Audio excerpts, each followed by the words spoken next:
Maybe a little. Maybe that's what the Thanksgiving holiday will be, at least in part about. I don't have any announcements at the top, so we can go straight to your questions. Josh, you want to start? Sure. Thanks, Josh. Has the president spoken to the president-elect since their meeting in the Oval Office shortly after the election? Josh, I know this has come up in some reporting about an off-the-record meeting that the president-elect reportedly held with some media executives in New York yesterday. What I can tell you is that those of you who covered the president-elect's visit to the Oval Office a couple of weeks ago, you took note of the fact that the president-elect indicated his desire to continue to consult with President Obama over the course of the transition. And you've also heard President Obama indicate the high priority that he has placed on facilitating a smooth and effective transition. So reports the two of me have talked after their White House meeting, I think, are not particularly surprising.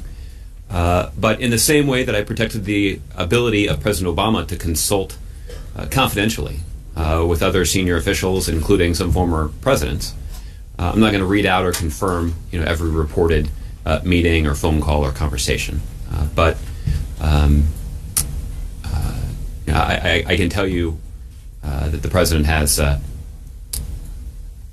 had a conversation with the president-elect since the Oval Office meeting. Josh, when the president speaks to other important world leaders, members of Congress or congressional leadership, they're able to have private discussions where they can confer on things, and the White House, at least is able to confirm when they spoke and usually give us some type of a, general readout of what they discussed. Is there a reason that can't take place? That hasn't been true when President Obama has consulted with other presidents.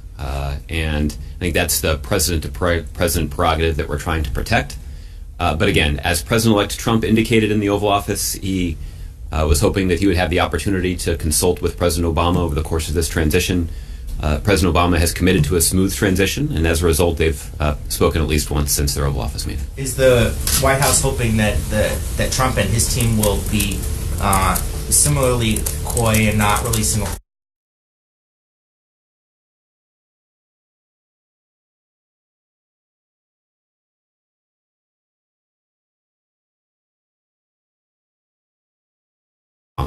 Presumably he'll have an opportunity to do that beyond an off-the-record meeting with news executives. You may have seen that the president-elect, his team at least, is now saying that he won't go ahead and try to prosecute Hillary Clinton if elected, or once he takes office. Mm-hmm. Is the White House relieved to hear that seems to be off the table, or are you concerned that the independence between the White House and the Justice Department that you've worked so dutifully over the last 8 years to try to maintain now seems to be going out the window? Well, Josh, I think the end of your question is where I would begin, which is that we have gone to great lengths in the context of the Obama administration to uphold a core foundational principle of our democracy, which is preventing politics from influencing independent criminal investigations. That is a basic principle of our democracy because we don't want to leave anybody with even the impression that there's the potential that somebody could be treated differently by our criminal justice system because of their political affiliation. This is a principle of every American being subject to the rule of law and every American being equal under the law. And so we have gone to great lengths not just to uphold that principle, but also to even avoid the appearance of that principle being called into question. And for better or worse, in the context of the 2.5 years that I've been doing this job, I've been asked repeatedly, even before Secretary Clinton had announced her campaign, I was asked about her email system. 8 days before an election, I came out and stood before all of you answering questions about a letter from the FBI director that he had sent to Congress saying that the investigation had been reopened. And at each of those turns, I've made clear that those kinds of investigative decisions and investigative conclusions should be conducted free of any sort of political interference, and certainly should be conducted independent of any White House interference. And that's the principle that we have protected. That is a principle that previous presidents have protected. And we certainly believe that's a principle that future presidents should protect. But again, I can't speak for the president-elect's team or any sort of decisions or pronouncements that he'd like to make. You'd have to talk to him about them. And I wanted to ask you about the president-elect publicly lobbying for Britain to nominate Nigel Farage as the UK ambassador to the U.S. Is the White House concerned by that, apparently pretty significant breach of protocol given his status as, the political opposition to the current leadership in the UK? Well, Josh, as somebody who's covered the president closely for the last several years, you know that the president has been very conscientious about not wading too deeply into another country's politics. The truth is there's plenty of politics going on in this country to keep everybody busy, I think. So there have been occasions where the president has taken a position on a particular issue, or at least spoken publicly about a particular issue. The Brexit question comes to mind. There was a lot of people made note of the president's public statements about the Brexit vote when he visited the UK earlier this year, but he was quite direct in laying out his view that this was a decision for the British people to make. But he offered his opinion for a couple of reasons. First of all, that we saw some of the opponents of Brexit suggest that somehow the United States would benefit or have a favorable view of a Brexit vote. That was obviously not true, so the president wanted to set the record straight. The president also felt it was important for people to understand the true feelings of the UK's closest ally as they weighed this decision that was before them. And so the president made the argument accordingly. But at each turn in making that argument, he went to great lengths to make clear that he respects the sovereignty of the British people and certainly respects the responsibility that the British people and the British government have to make decisions that are consistent with their own countries and their own citizens' self-interest. And that's a principle that's another principle that we've sought to uphold during the president's 8 years in office. You have to talk to the president-elect or the people of the UK about whether or not they are concerned that that tweet may have violated that principle. It's not something I'll weigh in on from here. Exactly. Okay. Julia, nice to see you. Hi, good to see you. I wanted to ask you a few questions about President-elect Trump's recent comments on immigration. Yesterday, in a YouTube video outlining executive actions he hopes to take as soon as he gets into office, he said that he was going to call on the Department of Labor to investigate all abuses of visa programs that undercut American workers. Does the president have a response to this? Does he think that visa abuse by American companies is on the rise? And does he support an approach that would investigate piece by piece each abuse? Well, listen, I over the course of the election, I think we made, and the president made, very clear, even to people who are only sort of paying attention, that the president-elect's vision for the domestic and foreign policy he hoped to pursue is quite different than the priorities and agenda that President Obama has set over his last 8 years in office. So it shouldn't be surprising that a number of the priorities that the president-elect has discussed are not the same priorities that we've been discussing. But for me to weigh in on and react to or even criticize those well-known differences would undermine the president's priority of ensuring a smooth and effective transition. So it certainly is a responsibility of the president-elect to communicate with the American public about what sort of priorities he'll pursue when he takes office. He has that right and ability because he won the election. And the election's over. The debate about the consequences of that election has been resolved. And the president is following the will of the American people and fulfilling his institutional responsibility to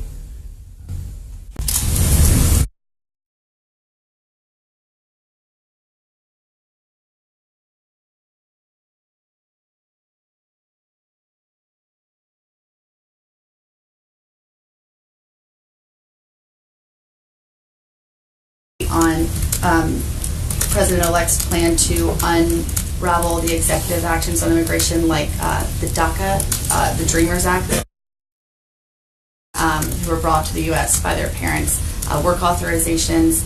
Obviously, it was a big push of this administration to get those people to give their information to the government to come forward. That information will now be put in the hands of an administration who could use that for enforcement, things like addresses. What does the president say now to reassure or to try to provide some comfort to people who he convinced to trust the government enough to come forward and share that information? Well, I know the president has had an opportunity to talk about this a little bit already. I think what I would say in general is that this does underscore the need for Congress to act on the clear bipartisan agreement that exists about some of the benefits of comprehensive immigration reform. The obstruction by House Republicans prevented the realization of that goal. And ultimately, House Republicans who continue to retain the responsibility for governing the country with their majorities in Congress will have to evaluate whether or not they want this country to enjoy the significant economic benefits of common sense comprehensive immigration reform. The second thing I would note is that the president-elect, since the election, has given voice to the same kind of priorities and criteria that this administration has long pursued. The president-elect has indicated that his emphasis when it comes to deportation should be on criminals. That's actually the policy that this administration has been pursuing for quite some time. That is the policy that we turbocharged in the context of the president's executive actions that were announced a little over 2 years ago now. So that, ultimately it will be the responsibility of the president-elect, though, to determine what sort of priorities his administration will pursue. The kind of enforcement priorities that are laid out in the context of the Dreamers executive action that was taken by the administration was actually something that largely rested at the Department of Homeland Security. So certainly the president-elect's choice for Secretary of Homeland Security will be a consequential one. But ultimately the president has made clear that those individuals who qualified for DACA, the DREAM Act executive actions that this administration pursued, are individuals who are in the United States through no fault of their own. These are individuals who are American in every way but their papers. And these are individuals who attend the same church, attend the same school, shop at the same stores, live in the same communities as Americans all across the country. And our country benefits from making an investment in those young people, because those young people made an investment in us. And many of them have gone to college and demonstrated the kind of entrepreneurial spirit that's good for our economy. In our military and fought and died protecting the United States of America and the people who live here. So there's the valuable contribution that these individuals have already made to the United States. And a strong case has been made about how unraveling them and dividing families in the way that some suggest would be bad for our economy and entirely inconsistent with the kinds of values that have long been revered by American policymakers for generations. One last question. Will the press draw Merrick Garland's nomination to the Supreme Court? Well, listen, the president believes strongly that Chief Judge Garland is the best person in America to fill a vacancy in the Supreme Court. That's why the president nominated him. Presumably there are some Republicans who agree. They agree for a variety of reasons. They agree in part because Chief Judge Garland is the most experienced Supreme Court nominee in American history. He spent 19 years on the federal judiciary, and no one can call into question his qualifications. Certainly the nonpartisan American Bar Association didn't call into question his qualifications. They rated him unanimously well qualified for the job.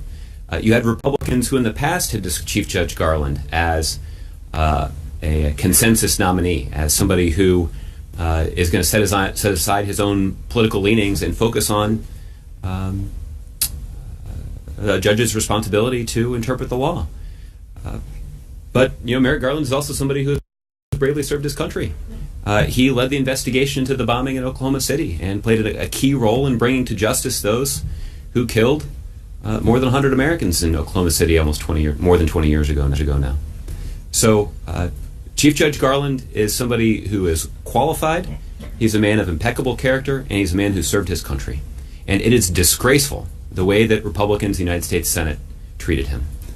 Even setting aside their absolute failure to fulfill their basic responsibility as elected officials, as elected representatives of the American people in the United States Senate. So this is his treatment, and the way that this situation is likely to end is a scar on the institution of the United States Senate. And it is a scar that I do not anticipate will go away quickly. And that is rather unfortunate. But you can certainly be sure that President Obama will continue to have Chief Judge Garland's back until the end of this congressional session. Okay. Justin, I wanted to ask, you talked a lot about ensuring a smooth transition and helping the president-elect. In his video yesterday, he said on day one he would signal his intention to withdraw from TPP. I'm wondering for you guys, do you still plan to submit a final statement in the draft of the implementing bill to Congress, or is your support for TPP at this point academic with the realization that there's no interest on Capitol Hill and certainly not from the president-elect? Well, we certainly were well aware of the public statements of the president-elect, and this was true of both candidates, that neither of them was supportive of the Trans-Pacific Partnership. I don't have any future steps to preview for you, but I would acknowledge that the prospects of TPP being ratified by this Congress or before President Obama leaves are not very good, and that's unfortunate. I guess are you going to try? Are you going to... Look, I don't have any steps to preview at this point. I think the argument that I would make is simply that this is, if Congress does not move forward with ratifying the Trans-Pacific Partnership, it is a significant missed opportunity for the American people, in part because there are some pretty clear signals from other TPP countries that they actually intend to move forward, even if the United States does not. And that's going to put U.S. businesses and U.S. workers at a disadvantage. You've got other countries with significant economies and growing economies where the United States already does business, but U.S. businesses and U.S. workers are going to be put at a disadvantage because we don't benefit from the kinds of opportunities that are created by the TPP. You will see other countries who are part of TPP move in and capitalize on the market share that U.S. have lost in the Asia Pacific. And that's a real shame, because so much of the anxiety that was, according to many analysts, expressed in the context of the election was rooted in the idea that the forces of globalization had a negative impact on too many American workers. And those workers were frustrated that their government hadn't done more to help them and their companies counter those forces of globalization. That's exactly the strategy that we have laid out. And it's tragic to see that be rolled back, to see that policy that could address some of those concerns be rolled back by the person who claims that they share those concerns. So that's deeply disappointing. This is also concerning when you consider our broader relationship with China, because we know that right now, even as we speak, China is seeking to advance their own trade agreement with countries in this region that we know is going to further disadvantage U.S. businesses and U.S. workers. So it is not a situation, Justin, where Congress refusing to advance the TPP, that the status quo is maintained and that we're just going to try and find a different solution. The fact is, the U.S. will be consequentially negatively affected by the refusal of the Congress to ratify the TPP in terms of lost opportunities and lost market share, but also in terms of lower standards being implemented by China. The last thing I'll say about this is there was some discussion in the most recent campaign about NAFTA and the need to improve NAFTA. That's exactly what the TPP would have done. It would have included some environmental and labor standards that would have been increased and made enforceable in the context of TPP. That was not true in NAFTA, and that potential improvement is also on the verge of being cast to the curb, if you will. And that's rather unfortunate, too. So there are some significant lost opportunities, and it will be difficult, I think, for, frankly, Democrats and Republicans in Congress who oppose the TPP moving forward to justify this action and to lay, or inaction, as the case may be, and to lay out some sort of coherent strategy for addressing these concerns. This administration pursued a coherent strategy. We worked for years to negotiate the kind of an agreement that would advantage U.S. workers and our broader economy. But it looks like that responsibility may fall to someone else. I think they're going to have a hard time putting together the kind of coherent strategy with as much promise as the one that this administration put forward. I know Gardner asked the president about the NSA director down in Peru, but the president's answer was sort of broad, and so I wanted to kind of ask a couple tighter questions about. You saying? No, I thought you did a good job.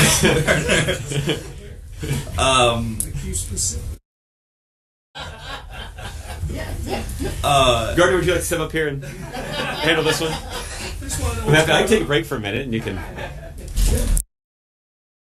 Receive a recommendation from Secretary Carter and DNI Clapper to remove Director Rogers, and has the president made a determination about whether there should be separate chains of command between the NSA and military cyber operations? And I say all this acknowledging that I'm probably not going to get more than Gardner did.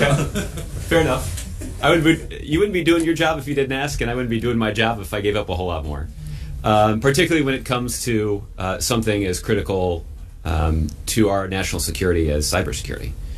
This is something that I think was evident in the president's answer. This is something that the president's been thinking about a lot, about what we can do to enhance and further fortify the kinds of cyber protections that the American people and the U.S. government rely upon to ensure the protection of our national security. Just if the president was unwilling to describe the kind of advice and recommendations he's getting from his Secretary of Defense, it certainly would be out of line for me to do so. So I'm not going to talk about the kinds of advice or recommendations the president's received from the DNI or the Chairman of the Joint Chiefs of Staff or the Secretary of Defense. But I can tell you that this is a question more generally about how to structure our national security apparatus that the president has been talking about with his team. As it relates to Admiral Rogers, you did hear directly from the president, I think in pretty unambiguous terms, how the president views Admiral Rogers as a patriot and somebody a significant portion of his life to protecting our country. And I think all of us can and should be grateful for his service thus far. If the president were to make a decision about changing the organization of this structure by the responsibilities of the NSA director and the commander of Cyber Command into two different jobs, that's an announcement that I would let the commander-in-chief make. Last one. All four major stock indices yesterday closed at record highs. I know that you don't comment on day-to-day fluctuations, but there has been a sort of decided uptick since President Trump was elected. And so I'm wondering if you can maybe reflect on why investors might seem encouraged by the prospect of transitioning from an Obama economy to a Trump economy. Well, I typically am quite reluctant to talk about individual market movements. And I suspect there are plenty of analysts out there who have their own theories about market movements over the last couple of weeks. So I'll let those highly paid analysts do that work. I guess the market movement that I would comment on is just the market movement we've seen over the last 8 years. Most of those stock indexes have more than doubled under President Obama's leadership. And I do think that speaks well of the kind of economic strategy that President Obama has implemented, and it certainly will be a very high bar for a future president to live up to. But hopefully they'll give it a good shot. Okay, Mark. Josh, in your answer on Merrick Garland, does that mean that President Obama will resubmit the nomination in January during those days when the new Congress overlaps the end of his presidency? I don't have anything to preview at this point about whether or not the president would resubmit his nomination, but obviously the president, I think, shares my. I'm confident shares my view that the Senate's treatment of Chief Judge Garland is deplorable. Speaker Ryan today is urging President Obama not to put forward any steps that would bolster Iran's economy. He's worried concessions in the pipeline. Does he have reason to worry?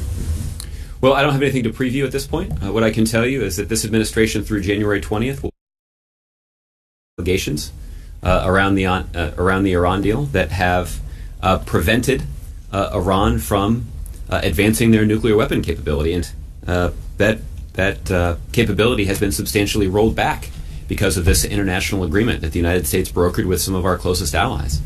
And the results of the deal meant that Iran had to ship out 98% of its enriched uranium, had to dismantle 2/3 of their centrifuges. Thousands of centrifuges were dismantled. They had to render harmless their plutonium reactor. And they have adopted and complied with the most intrusive set of inspections that have ever been imposed by a country's nuclear program. So the steps that have been taken thus far have enhanced the national security of the United States significantly. They've also enhanced the national security of our closest ally in the Middle East, Israel.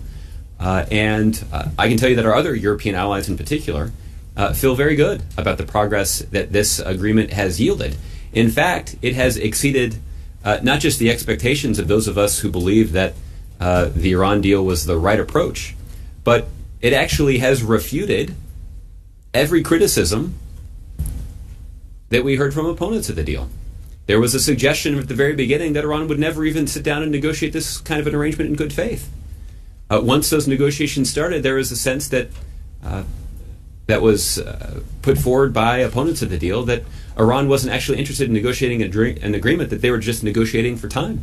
They were wrong about that too. Once the agreement was reached, critics said that the Iranians would never comply with the deal. They would never live up to the terms that had been included on the paper. They were wrong about that. Even the Israeli military intelligence community that had significant doubts about the deal have confirmed what we've seen from other places, which is that Iran has lived up to the terms of the deal.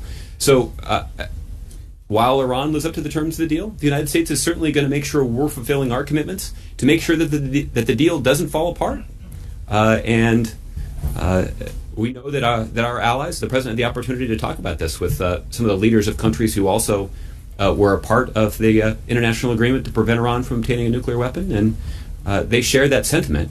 The next administration will have to decide what they want to do moving forward, but the risks of pulling out of that agreement or doing something in violation of that agreement are grave. The Speaker is also asking President Obama to sign a 10-year extension of the Iran Sanctions Act. Mm-hmm. Is that something you'd be willing to do? Well, we know that there's been a robust debate in Congress about the wisdom of this approach. If there's a bill that's passed by the Congress, we'll obviously take a close look at it. I know much of the rhetoric on Capitol Hill is them as advocates of the bill say that they want to give the president tools to impose sanctions against Iran where necessary. The truth is the Obama administration has significant authority to impose those kinds of financial penalties, and we have not been timid about using them.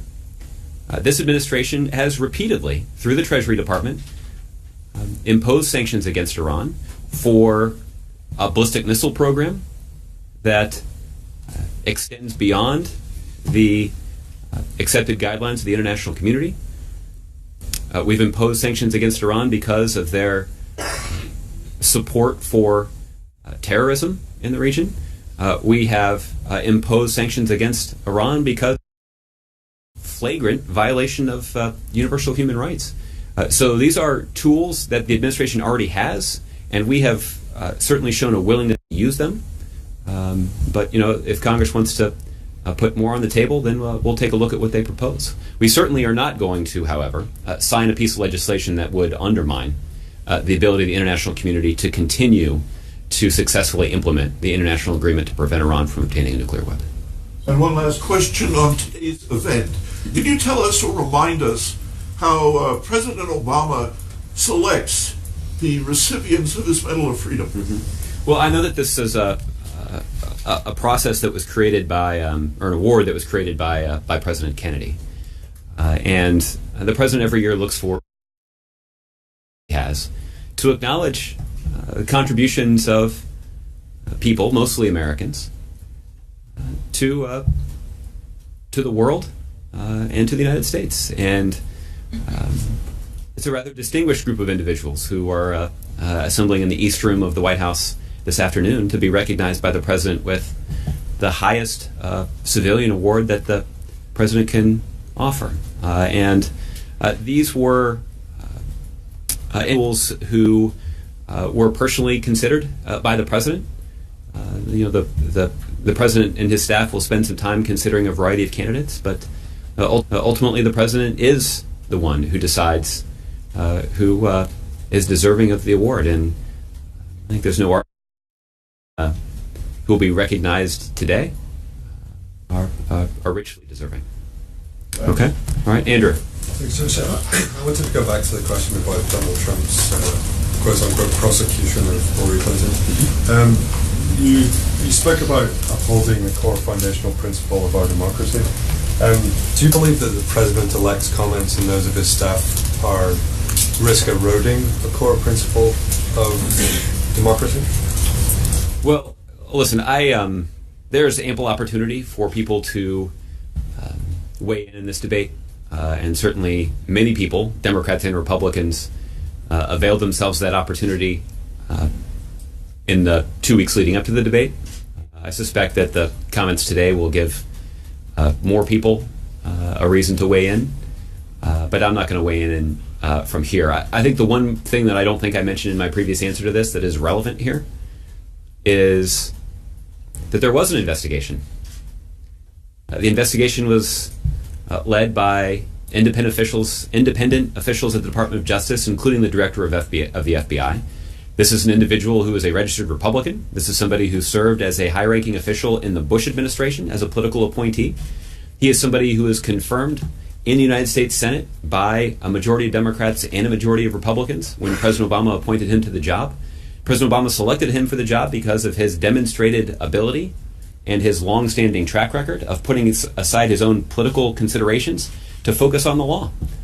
And his conclusion, after the evidence was presented to him, is that no reasonable prosecutor would move forward with the case. And he made that recommendation public. That is a recommendation that was then approved by senior officials at the Department of Justice, including the Attorney General herself, somebody with decades of experience in conducting criminal prosecutions. So I guess the point, Andrew, is that we don't need staffers in the next White House to resolve the question about whether or not a prosecution should move forward. This decision was already reached by senior officials at the Department of Justice in a way that should resolve everybody's concerns about the potential for political interference. And it's important that this long-standing tradition and principle that is the foundation, or at least one critical part of the foundation of our criminal justice system, is one that is not just upheld, but one that is carefully protected, because its erosion has the potential to raise questions about whether or not everybody in this country is going to be treated fairly under the law. Okay? Cheryl? Oh, I'm sorry. I didn't mean to cut you off there. No.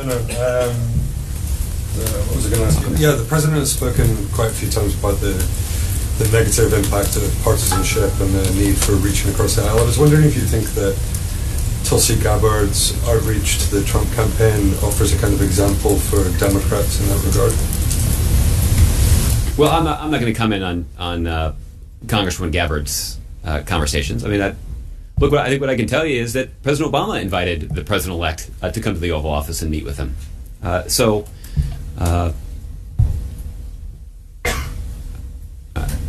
At this point, I don't think I have the standing to criticize anybody for having a meeting with the president-elect.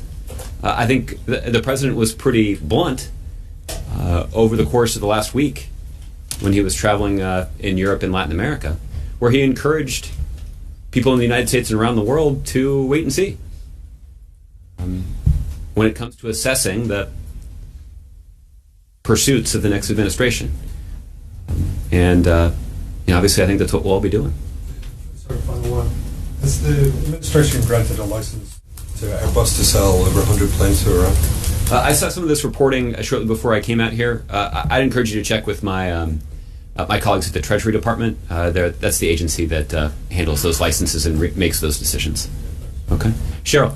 I just need to know if the president would sign a short-term continuing resolution through March, or how do you see the budget issue being resolved this year? Well, Cheryl, the approach that we have taken since the beginning is that the American people, the American government, and the American economy benefit from certainty.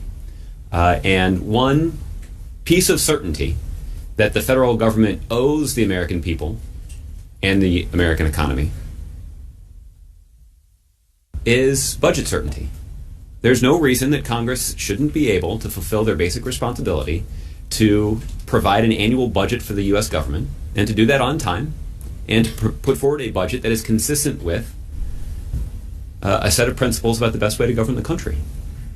So we're going to continue to advocate for the longest possible budget agreement we can get, but ultimately, Congress is going to have to do a lot of negotiating here to figure out how they're going to uphold their basic responsibility, which is to keep the government open.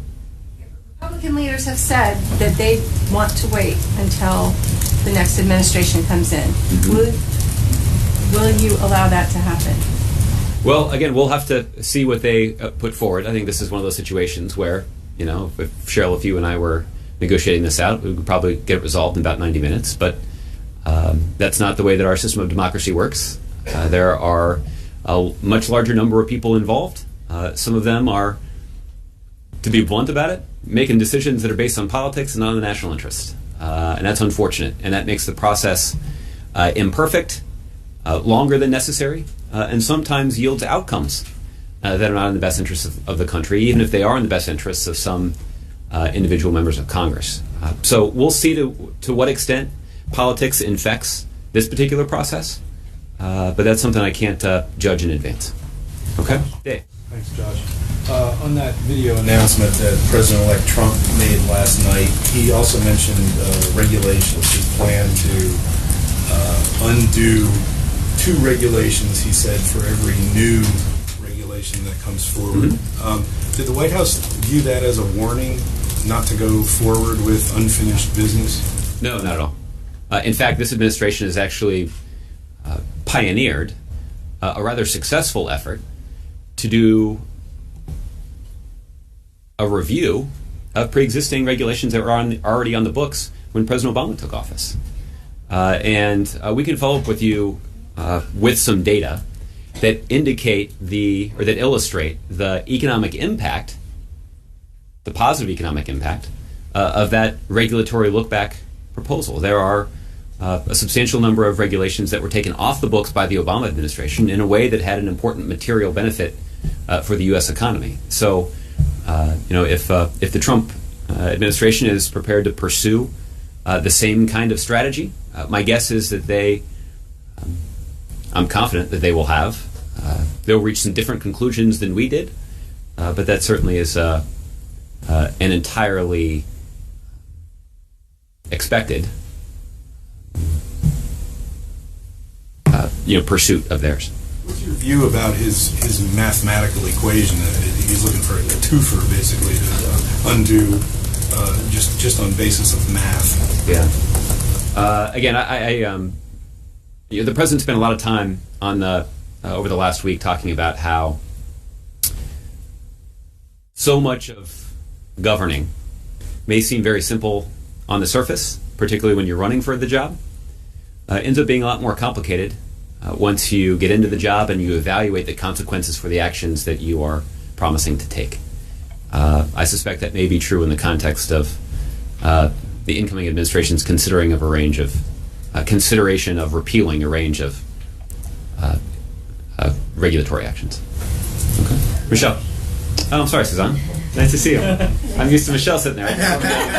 So you out of the corner of my eye. Thank you, John. So it's nice to see you today. Nice to see you as well. Can we go back to Iran? Absolutely. Is the administration considering any new measures to bolster the nuclear deal with Iran, namely through sanctions or additional licensing with American businesses in order to make it more difficult for a Trump administration to undo? Yeah. I don't have any actions to preview from here. The one thing I can confirm for you is that the kinds of actions that we have taken in implementing the deal are the kinds of actions that have had to go through a rather extended process. So I can confirm for you that I do not anticipate any actions being taken that were initiated after the election solely in response to Mr. Trump's victory. But so any actions that are taken, if there are any, are the kinds of actions that have been in the pipeline for quite some time and are entirely consistent with the United States upholding our end of an agreement that has prevented Iran from developing their nuclear weapon capability. In fact, has succeeded in rolling back Iran's nuclear weapon capability in a way that has exceeded the expectation of the deal's harshest critics and enhanced the national security of the United States and our allies around the world. And is the administration confident that the Trump team understands the role of Russia and China in terms of whether or not this is going to be dismantled or whether or not this is going to be renegotiated? Again, I think you'd have to ask them what their understandings are. But obviously, and I think, obviously we know that the kind of agreement that was reached would not have been successful without the effective and constructive contributions of both the Russians and the Chinese. And I feel confident in telling you that if you ask them, their governments will confirm for you that they are pleased with the benefits that have been enjoyed by the international community as a result of the successful implementation of this agreement. On another matter, the group called the National Policy Institute, a white supremacist group, held a meeting at the Reagan building in which we heard chants, neo-Nazi chants, Heil Trump. What is the administration's feeling or response, reaction to just blocks away from the White House that this is in the open? And I have a follow-up.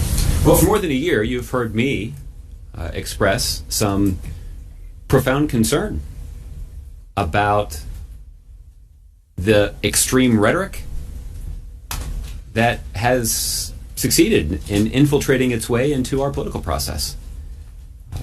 That rhetoric is divisive. That rhetoric has been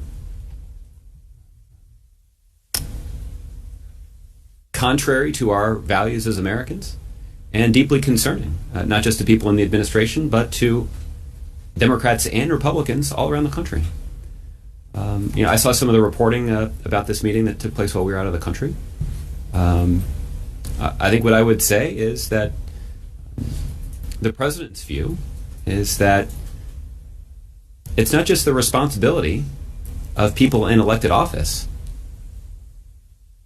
to speak out against that kind of divisive, hateful rhetoric.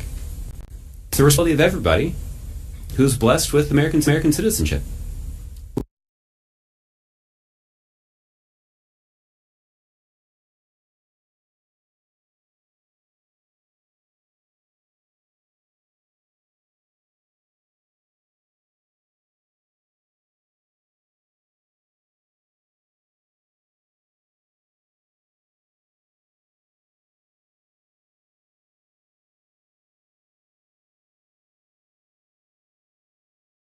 Americans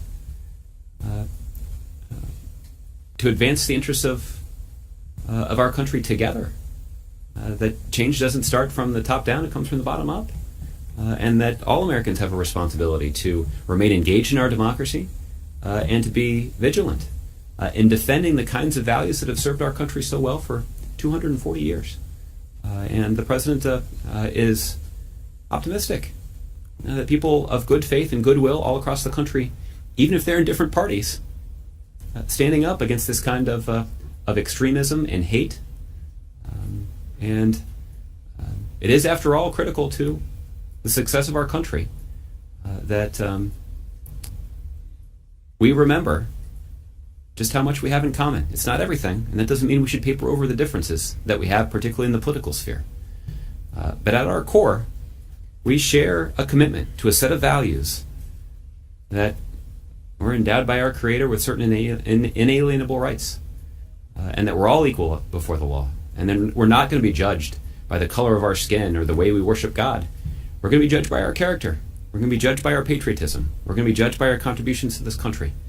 And those are principles that are worth defending. And the responsibility to defend those principles isn't just vested with people who are in positions of authority. It's vested with every single person who lives in the United States of America. So President-elect Donald Trump denounced racism in general, but he did not specifically denounce these neo-Nazi chants. What is his responsibility? Well, again, I'll let the president-elect speak to this in the way that he believes is most appropriate. Again,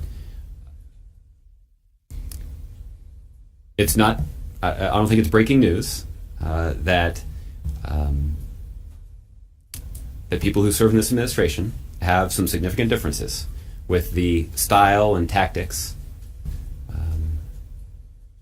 that were used by President-elect Trump in the context of the campaign.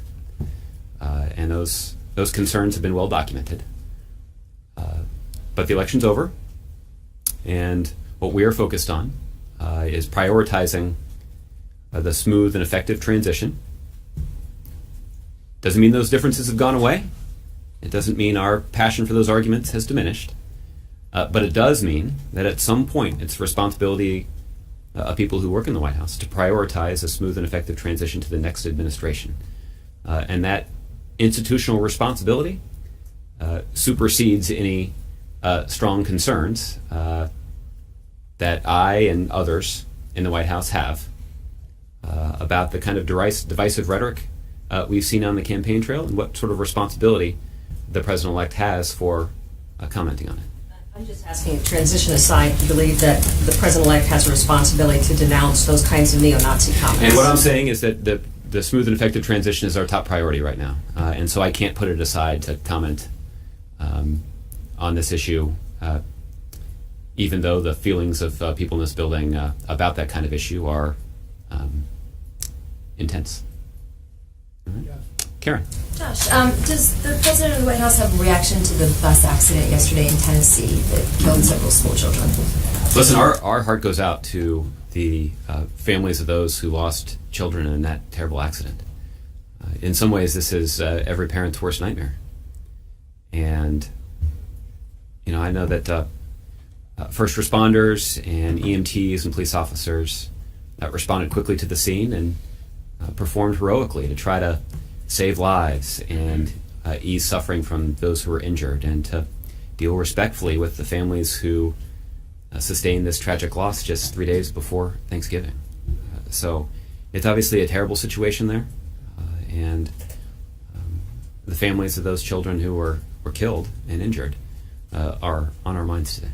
The head of NHTSA said that there should be a federal mandate for seatbelts in school buses. Is there a White House position? I'm not aware that we've taken a position on this issue. I certainly would expect that that is a question that experts at the Department of Transportation, including at NHTSA, should carefully consider. And obviously the experts who are able to evaluate those kinds of questions are the ones whose advice we should follow. Okay.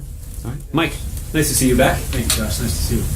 I'm wondering, in a post-9/11 world, heading into this all-American of holidays, how concerned the president and his team may be about potential terror threats. Mike, as you know, the Department of Homeland Security earlier today issued an updated intas, sort of chronicling the kinds of protections that people should take and the kind of vigilance that is still in place in our national security infrastructure.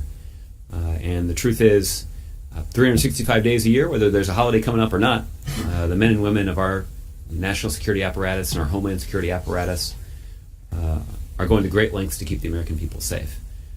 Sometimes that vigilance is heightened around the holidays because we know that in the past Some extremist and terrorist organizations have sought to use those holidays as a platform to carry out an act of violence. So I'd refer you to the Department of Homeland Security for an update on their analysis of the current situation. As usual, the President will get a briefing from his national security team before the holiday about current threats and about all the steps that are being taken to mitigate and counter those threats. That response in some cases is something that is evident to the public in the form of additional deployment of police officers or other security personnel. In other cases, there are steps that are taken that are unseen to the public but yet are critical to adapting to the current threat environment. And the President's expectation is that all those necessary steps are being taken, but he'll be updated on that before the holiday. As Democrats do their postmortem after the election, people are looking at different names to perhaps lead the party going forward. Former Governor Ed Rendell threw out the name of Vice President Joe Biden. Any thoughts on the Vice President perhaps having a role after his role here is done? Yeah. Well, listen, Vice President Biden is somebody who is revered by Democrats in all 50 states, in large part because of his remarkable service to this country. And so it's not at all surprising to me that as senior officials in our party look for leadership moving forward, that they'd consider somebody as accomplished and as effective as Vice President Biden. I haven't spoken to the Vice President about his interest in assuming this responsibility. I know that he already has some plans on the books for his post-administration life. I don't know if there'd be an opportunity for him to do something like this or if he's even interested in doing that. But it's not surprising to me that his name is among those mentioned. I'm wondering how active you expect the President will be after he leaves office in terms of trying to move the party forward, and if there are any concerns about his personality and name being associated, whether that keeps younger talent from emerging. Well, Mike, the President had an opportunity to talk about this a little bit at the news conference that he did in Peru over the weekend. And one of the President's priorities for his post-White House life, after he takes a little bit of a break and fulfills his promise to take his wife on vacation, will be to think about what the Democratic Party can do to more effectively cultivate young talent. What can we do to make sure that young people have the skills and the passion for these issues? And I think that in the President's mind that in large part that passion is already there. And I think that we've seen this passion manifested in a lot of different ways. The question is, what can we do to channel that energy in a way that yields positive outcomes for our country, or certainly yields outcomes that are consistent with those passions as they're expressed. So, making sure that they have the skills, that they have the knowledge to engage in this public debate in a constructive way, I think is certainly something the President expects to spend quite a bit of time on post-presidency. I think the President is mindful of the unique status that he has for this generation of Americans, which is the President is somebody who inspired a young generation of Americans to be engaged in the governing of this country. And the President wants to facilitate that inspiration, and that means that there is an important role for him to play. But you make an important point, Mike, which is that there also is a responsibility for that next generation to step up and to assume more responsibility and not just rely on being impressed or inspired by an extraordinary political talent like President Barack Obama, but at some point they're going to have to assume the mantle on their own. And we need to spend some time as a party, and the President's certainly going to spend some time himself as a party leader and a former president, about the most effective way for us to engage and inspire young people across the country. And at some point, this actually does stop being about party politics. There are plenty of young Republicans who feel passionately about a range of issues, not all of which are in alignment with the agenda that President Obama has put forward, but some of them are. There are plenty of young Republicans who are out there who are strongly supportive of the idea that we need immigration reform.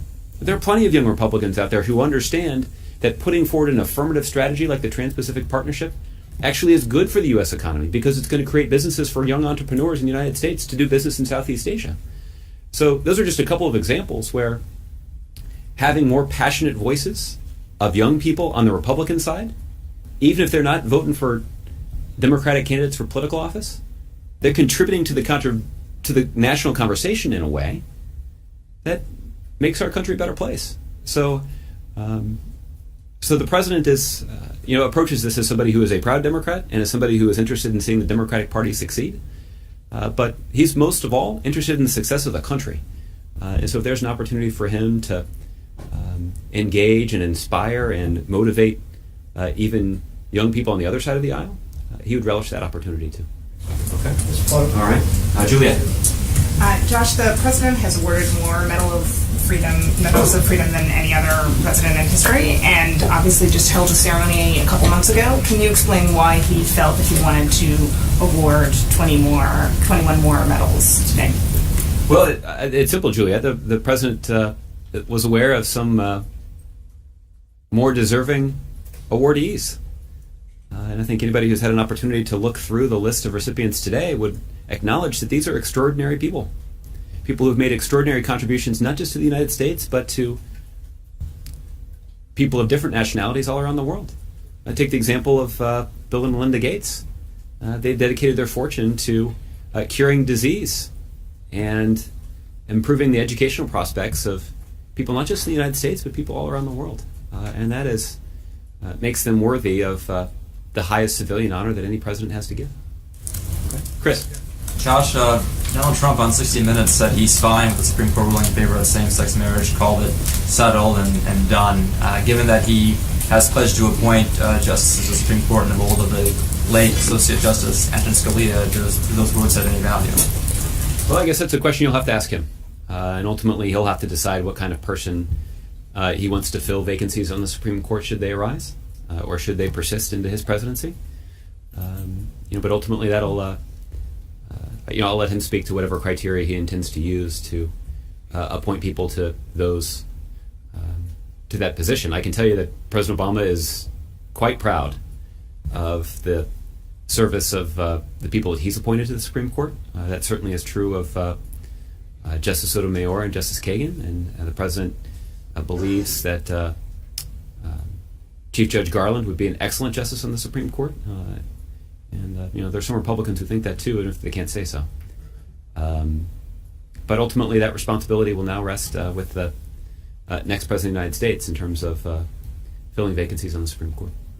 Words and saying that the marriage equality issue is resolved would defer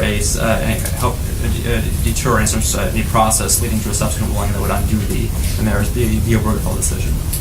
Well, listen, how he reconciles his public statements and his personnel choices is something that you can either ask him about now, or presumably you can get an off-the-record meeting with him, and you can probably ask him that question. But if not, you'll have to take the kind of wait-and-see approach that the president was advocating, which is, there are a lot of questions about what kind of an agenda the next administration will pursue, what sort of priorities he'll set, particularly when making important decisions like this. But I think ultimately the world will have to wait and see. One question. Sure. In North Carolina, Governor Pat McCrory still has not conceded the gubernatorial race, even though he has a deficit of 9,000 votes. Any reaction to the situation there?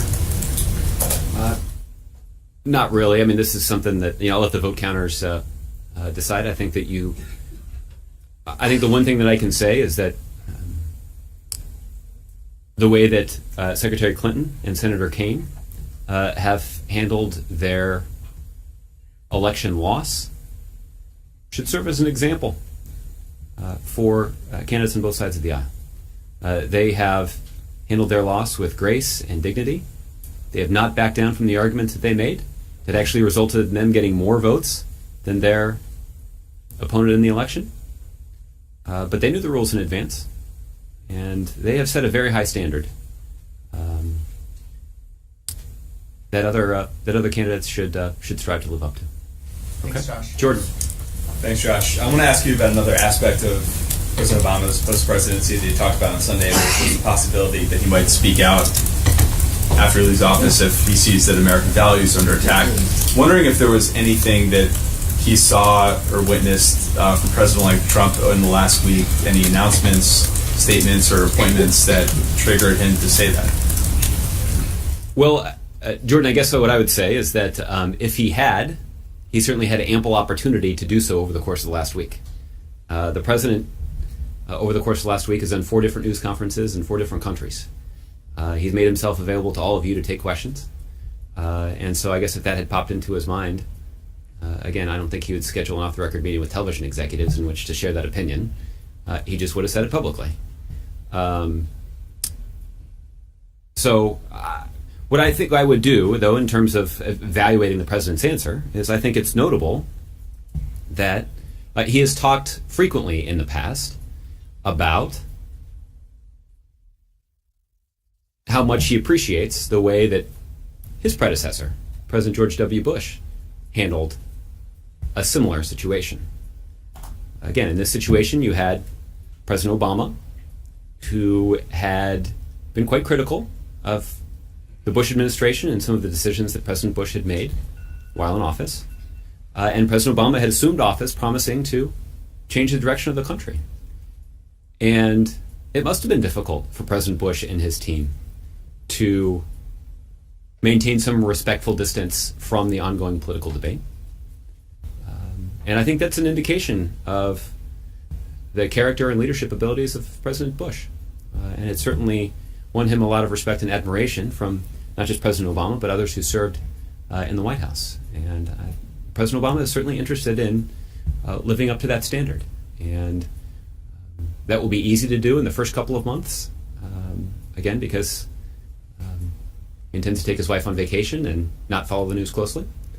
But after that, I think the president will continue to look for ways that he can